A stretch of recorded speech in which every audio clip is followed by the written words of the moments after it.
رب المشرقين ورب المغرب نحمده ونصلي على رسوله الكريم اما بعد فاعوذ بالله من الشیطان الرجیم بسم اللہ الرحمن الرحیم۔ آپ صلی اللہ علیہ وسلم نے فرمایا اصفہان یعنی اصفہان کے 70,000 یہودی دجال کی پیروی کریں گے جن پر سیاہ چوغے ہوں گے، وہ اس کو اپنا سردار مان لیں گے۔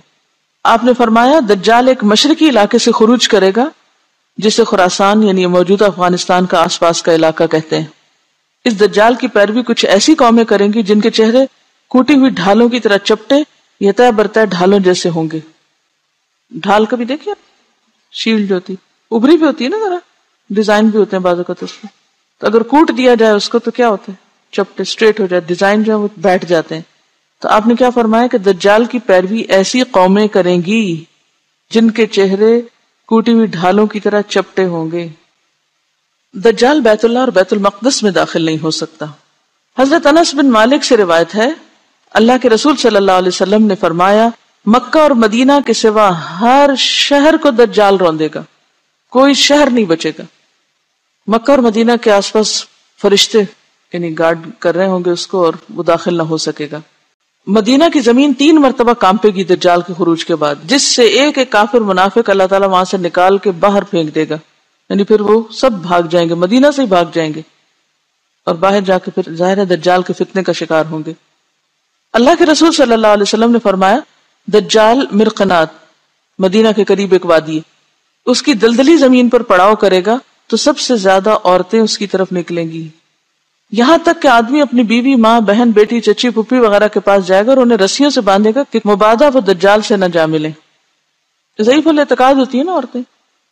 دجال خدائی کا دعویٰ کرے گا، اسی لیے پیچھے والی حدیثوں میں آتا ہے کہ رب کانا نہیں، رب ایسا نہیں، رب ایسا نہیں۔ دجال اور اس کا لشکر ہلاک ہو جائے گا۔ آپ صلی اللہ علیہ وسلم نے فرمایا تم مسلمان اہل عرب سے لڑو گے، اللہ تعالیٰ تمہیں فتح سے نوازیں گے، پھر تم فارس ایران سے لڑو گے، اللہ تعالیٰ تمہیں فتح عطا فرمائیں گے، پھر اہل روم سے لڑو گے، اللہ تعالیٰ تمہیں فتح عطا کریں گے، حضرت عمر کے زمانے میں مکمل ہو گیا تھا، پھر تم دجال سے لڑو گے، اللہ تعالیٰ تمہیں اس پر بھی فتح عطا فرمائیں گے۔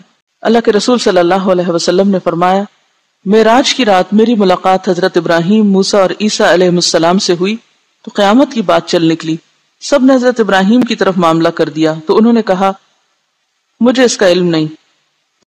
پھر بات موسیٰ تک پہنچی، انہوں نے بلا علمی کا مظاہرہ کیا۔ پھر عیسیٰ علیہ السلام پہ بات پہنچی، انہوں نے کہا کہ قیامت کے وقوع کا حتمی علم اللہ کے سوا ہم میں سے کسی کو نہیں، البتہ اللہ تعالیٰ نے جو میرے ساتھ دنیا میں دوبارہ بھیجنے کا وعدہ فرمایا ہے وہ یہ ہے کہ دجال نکلے گا اور میرے پاس 2 چھڑیاں ہوں گی، تو جب وہ مجھے دیکھے گا تو اس طرح پگھلے گا جیسے سیسا پگھلتا ہے، یعنی میلٹ ہو جائے گا، اللہ تعالیٰ اسے ہلاک فرما دیں گے، یہاں تک کہ شجر و حجر پکار اٹھیں گے کہ میرے پیچھے کافر ہے، ادھر آؤ، اسے مار ڈالو۔ اس طرح اللہ ان سب کو ہلاک کر دیں گے۔ اور یہ جو دجال کو تلاش کریں گے عیسیٰ علیہ السلام اور ماریں گے تو یہ لد کے مقام پر ہوگا، فلسطین میں ایک جگہ کا نام ہے لد، آج کل وہاں ایئرپورٹ بن گیا ہے۔ فتنہ دجال کی لپیٹ میں آنے والے سب سے زیادہ یہودی ہوں گے، پھر اجمی، ترکی، جاہل گمار عورتیں، سب منافق کافر، یہ لوگ فتنے کا شکار زیادہ ہوں گے۔ دجال سے بچاؤ کے طریقے، پہلی بات یہ کہ اس کا انکار، پھر سورۃ الکہف کی ابتدائی 10 آیات، ان کو حفظ کر لینا چاہیے، کوشش کریں دن کے کسی ایک نماز میں پڑھ لیں۔ اور فرمایا جو شخص تم میں سے دجال کا سامنا کرے وہ سورۃ الکہف کی ابتدائی آیات پڑھ لے۔ ایک اور جگہ فرمایا جس نے یہ 10 آیات تلاوت کی وہ دجال کے فتنے سے بچا لیا گیا۔ ایک اور روایت سے یہ بھی پتہ چلتا ہے کہ جس نے سورۃ الکہف کی کوئی بھی 10 آیات یاد کر لی، پہلی یا آخری یا بیچ کی، تو وہ محفوظ ہو گیا۔ اب سوال یہ پیدا ہوتا ہے کہ ایک روایت میں آتا ہے پہلی 10، دوسری میں آتا ہے آخری 10، پھر آتا ہے کوئی بھی 10، اس سے کیا مسئلہ پتہ چلتا ہے؟ کہ قرآن سارے کا سارا ہی ایک طرح سے کیا ہے؟ شفا ہے۔ یہ جو عام طور پر ہم مخصوص آیتوں کو محدود کر لیتے ہیں یہ بس لوگوں کے اپنے اپنے تجربے ہیں، لیکن کسی دوسرے کو اس کا پابند نہیں بنایا جا سکتا۔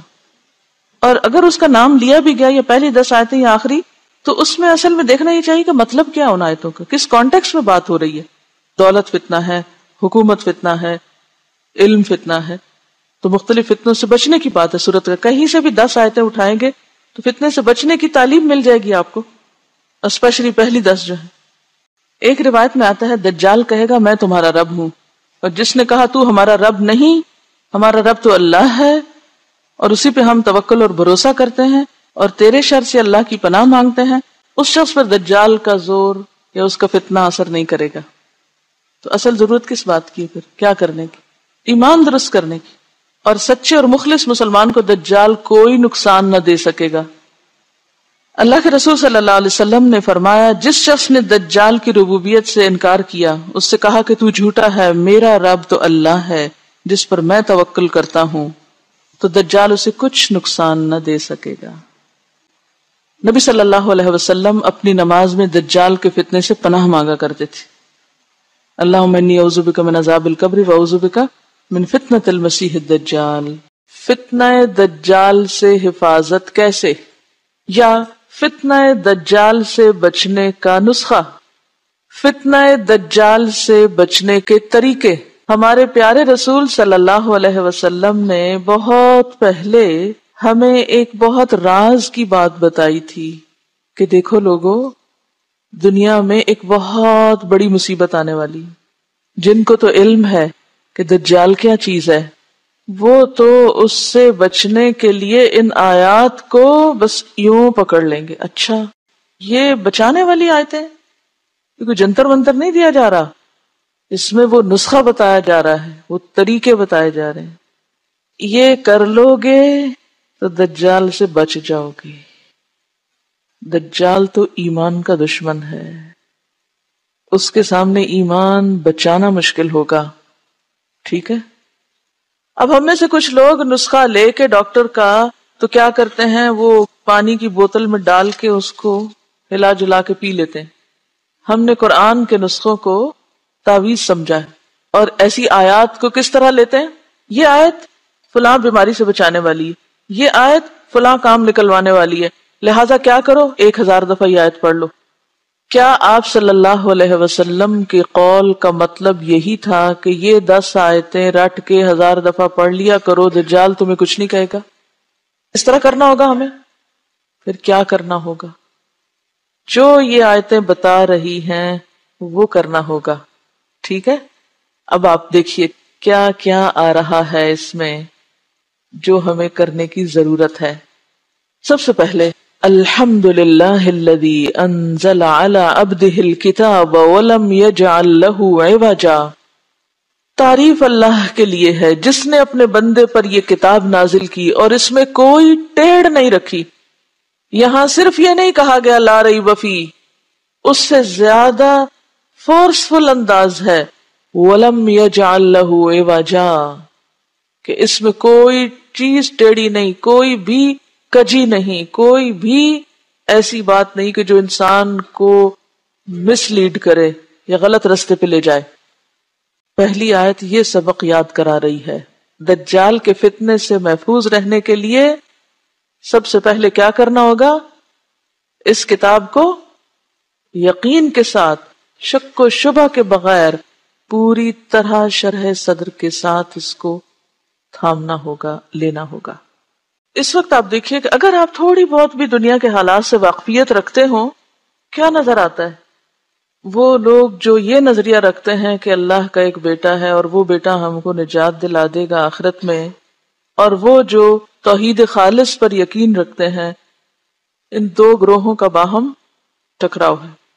یہ جو بظاہر چیزیں نظر آتی ہیں، یا بظاہر دو ملکوں اور دو علاقوں اور دو طرح کے لوگوں کی باہم ایک ٹکراؤ ہے، یہ صرف دو گروہ نہیں ہیں، یہ دو نظریے ہیں، یہ دو نظریے ہیں۔ صلیبی جنگوں کا لفظ آپ نے سنا ہوگا، اور بار بار یہ بات اٹھتی بیٹھتی ہے کہ موجودہ جنگیں جو ہیں یہ اسی کی کنٹینیویشن ہے۔